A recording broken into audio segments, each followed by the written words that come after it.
दशरथ के भइले लालनवा चैत राम नवमी के हो। रामा दुअरे पे बाजे बजनवा चैत राम नवमी के हो। रामा दुअरे पे बाजे बजनवा चैत राम नवमी के हो।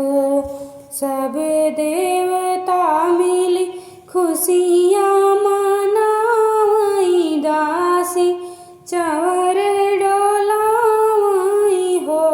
रामा नारद सुनावई सगुनवा चैत राम नवमी के हो। रामा नारद सुनावई सगुनवा चैत राम नवमी के हो। दशरथ के भइले लालनवा चैत राम नवमी के हो। रामा दुअरे पे बाजे बजनवा चैत राम नवमी के हो। नर नारी मिली आरती उतारई सुंदर ललन के मुखड़ानी हारई हो। रामा गावई मंगल गीतिया चैत राम नवमी पे हो।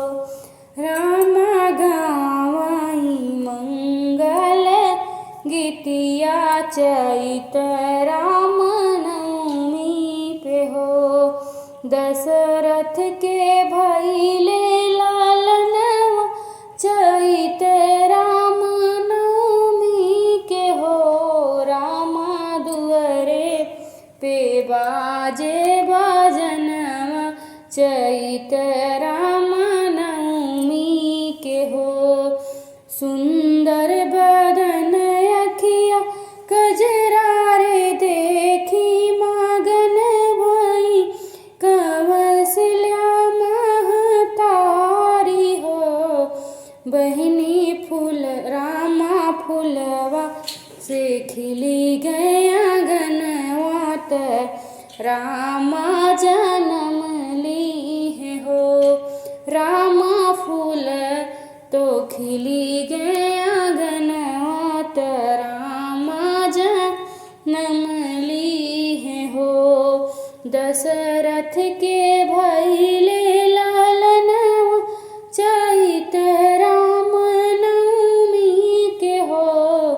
रामा दुअरे पे बाजई बजनवा चैत राम नवमी के हो। रामा दुअरे पे बाजई बजनवा चैत राम नवमी के हो।